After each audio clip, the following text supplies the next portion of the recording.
Welcome back, you filthy exiles. So day one of the Ritual League has been a pretty bloody profitable day, and so far we are 60 maps down, and we're progressing the Atlas as well as the Maven points as well, which is really good too.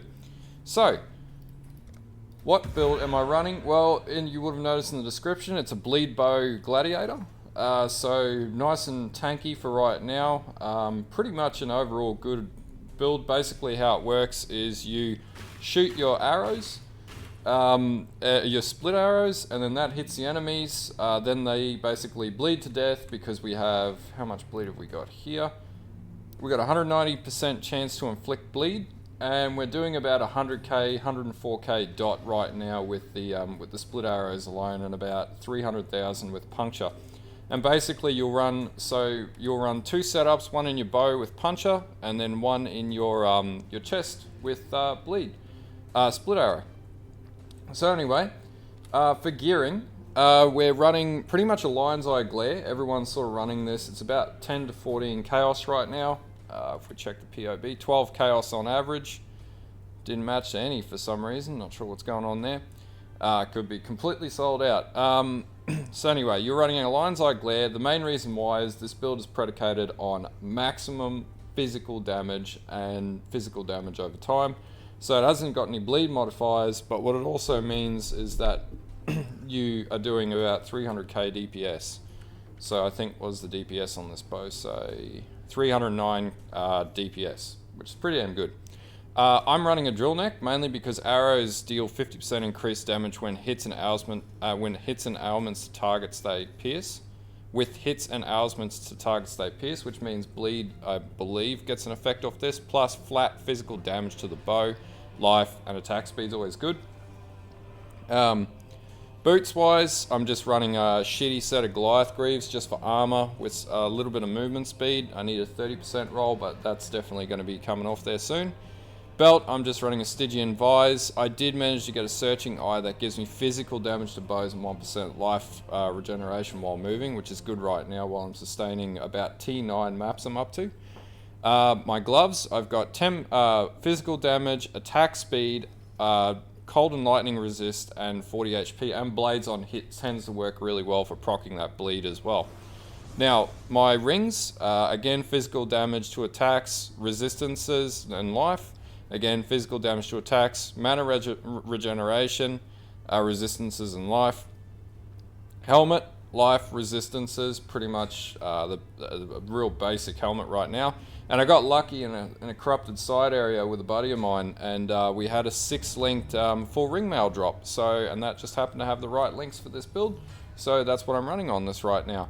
And then I 5-linked a Lion's Eye Glare, which is pretty easy. Flask, just Quicksilver, Granite, a Sulfur Flask for extra damage, obviously a Life Flask, and right now mana's a bit of an issue, which I'll solve once the Replica Conqueror's efficiencies come up, which basically is a negative, like I think it's 11 or something mana to base attacks right now, 38 mana, so it's not amazing.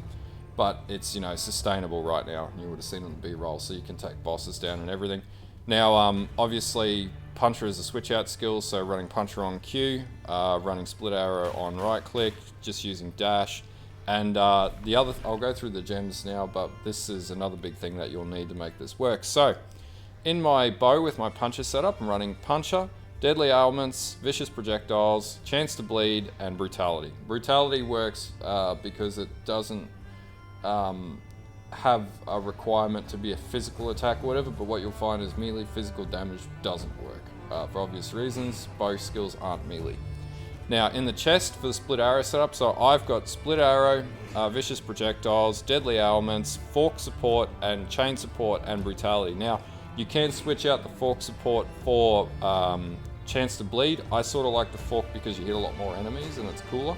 But the damage I notice isn't significantly different between the two. It's mainly the bleed effect that you get out of this, whereas this you hit more enemies and you clear maps quicker, but you can go either way with that. Gloves, just running now. I'm running a spell, a bloody totem, ballista totem. So as you'll notice here, So I'm running ballista totems with ensnaring arrow, and what that does is it hits the enemy and it essentially makes them take increased damage, but not only that, decreases their movement speed as well. And then I'm also running maim, so these maim enemies, so then when I hit them with my arrows, they take more damage. And then I'm running greater multiple projectiles, and then that just means these shoot more ensnaring arrows, and they ensnare a whole heap of enemies, and bosses included, because what it says here is 25% less movement speed to unique enemies, which is really good when doing the Maven encounters, and you can basically control the flow of the fight. Now, in the helm, I'm just running a Molten Shell with cast when damage taken. I do have an increased duration, which you don't need, but you can run. Dash, just for good measure. And in my boots, Enduring Cry, Flesh and Stone, Clarity, and War Banner. Now, I do want to change this out for Malevolence, but right now mana's a bit of an issue, so I'm trying to rebalance that. Now, tree-wise. Wrong button. Alright, so basically, I took these nodes here, which gave me life, attack speed. Now, ideally, I'm going to strip off these nodes, and actually I might do that sooner than later so I can fit more gem sockets in. But basically, you'll come down here in the end tree, you'll go to Bravery, you'll come down, pick up Deadly Draw. I went and picked up Thick Skin. Now, you want this ale avoidance. It means you don't get hit by cold and frost and shit like that. You'll want Farsight, because that's going to give you dot. Int nodes, come down here. I basically just went all the way across. Oh, I went down here as well, picked up Golem's Blood, picked up another Jewel Socket, got Dirty Techniques. Now, you can also pick up Iron Reflexes depending on the chest that you get, because bow chests are going to be harder to get. What I would suggest is get a Dex chest if you're going to get an Explodey chest, and then pick up Iron Reflexes to convert that to armor, which is a good way to go about that. And then you'll come across, you'll pick up Bloodletting. I had to pick up a Dex node, which I do still need, unfortunately.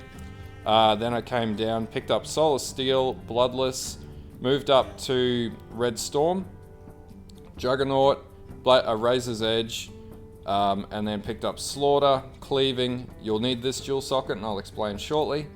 Barbarism. Now, this one I use Resolute Technique, 100% chance to hit, never has an issue with that. We don't need crit and bleed, I don't think scales off crit, but, you know, if you want to go crit, you could. Why you would, I don't know. And then come up, get Devotion, 6% life nodes, up here to Sovereignty and Purity of Flesh. So, this jewel here, this allows you, so Lines I Fall, and unfortunately these are about 100 chaos when I was trying to get these. Oh, now they're bloody 2x. They're friggin' expensive for this league because I think a lot of people are playing Bleed Bow. I think 7% of players are playing Gladiator. This allows you to convert all of these axe and sword nodes to bow nodes, as you'll see now bleeding, and because these all proc bleed, that enhances your DPS for your bow attacks, which is ideal for this build.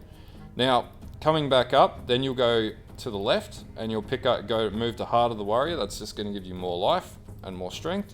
And then you're going to go up and you're going to pick, you're going to move into the tree properly and pick up Constitution and another Jewel Socket node. And that's going to allow you to pick up more damage, a little bit more damage and more life here. Now, Ascendancies. You'll start by going to Blood in the Eyes, then you'll go to Gratuitous Violence. I went to Outmatch and Outlast because I wanted Frenzy Charge generation and the physical damage reduction that you get, and physical damage with Frenzy Charges and damage reduction with max endurance charges. And then I'll get Arena Challenger now because I can do my last Ascendancy. And I should also note that I picked up Call to Arms, and what you'll notice is my Enduring Cry is mapped to my move button. So when I move, it drops my Enduring Cry. So when I'm in enemies, it generates maximum endurance charges based on the enemies around me. So that's pretty much the build crux of it. Now for the other stuff, I'm using Soul of the Brine King and Soul of Shikari to deal with Chaos Dot and to deal with stuns, because stuns are cancer to this build. Now, where do I go from here? How do I make this more meaty? Well, the first thing I'm going to do, we'll just move to the box, is chest piece will eventually be an explodey chest. Gloves, I'll try and get a dot multiplier on the gloves, but it doesn't matter so much with gloves. But if you can get physical damage and attack speed on your gloves, that's ideal. Helm, you'll want enemies take, I think you can roll, enemies take a additional or have reduced resistance to physical damage or whatever it is. Otherwise, you know, something similar to that. But again, just a lot of health on the helm and a lot of resistances is the best way to go. This belt I'm going to switch out for a Rice Lythan's coil. Now this is going to create bottlenecks for resistance balancing, but we'll get there. The rings I'm going to run are going to be 2 steel rings, and that's going to give me flat physical damage. One's going to have vulnerability on hit, curse or hex vulnerability on hit. Now the bow, I've already started with the bow, and I'll do a video on this on how to craft it. But basically, and this is not ideal, you want to get a level 83 plus Citadel Bow. And the reason... I can learn... No, you're not going to do anything. The reason I will show you.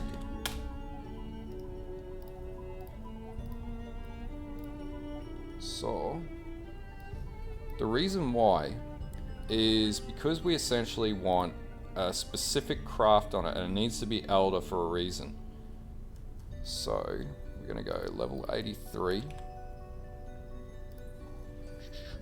We want this modifier here. I'll zoom that up so you can see. So what this does is there's a 60% chance for bleeding to inflict 100% more weapon damage. That's just going to amp your DPS up through the roof. That's what we want on the bow, and that's why we need to get at least a level 83, item level 83, as you can see here, and it needs to be an Elder prefix in order to get this. So that's what we're basically going to be rolling there, and then we'll need maximum physical damage rolls, added physical damage on hit, similar to this bow, so increased physical damage on hit. If we can get additional bleed rolls on that too, we'll want that. And we'll also want a 30% that, so the way that we'll do this is I'll get perfect fossils and then slam it with jagged fossils and corroded fossils until I get the rolls that I want. And then I'll need a 6-linker as well, and that will basically be a crazy ass bow. That's why, and the base for these, this base was about 1 Exile or so. This is nothing similar to that right now. This was about 1.5 Exalt. Unfortunately, that will be the upgrade from there. Now, from this, I want to get a Mahoney's Mechanism, which is about 7 Exalt, and that'll basically mean that I can put a puncher setup in my quiver, and then that will proc that along with Frenzy as well, and that will generate further Frenzy charges more efficiently as well, and also inflict more bleed on everything, because basically when you shoot an arrow, that will sling out more puncher arrows. Oh, actually we could go Nova as well, is what we would probably want on that. But yeah, that's basically the build so far. That's the upgrades that I'll look at getting. I'll put the upgrades and the bow base type that you'll need to get this further in the POB in the description. I'll put a copy of the POB up as well as it is right now, so you can see what it looks like and do your damage calcs and everything on it if you want to follow it, or if you've sort of fallen off and your build's not working. This is how you will align it. And then yeah, from there we'll see how we go. And yeah, anyway, that's my day 1 recap of my my bleed bow build. And so yeah, so far good league, and yeah, I hope everyone's having fun, and until next time, bye.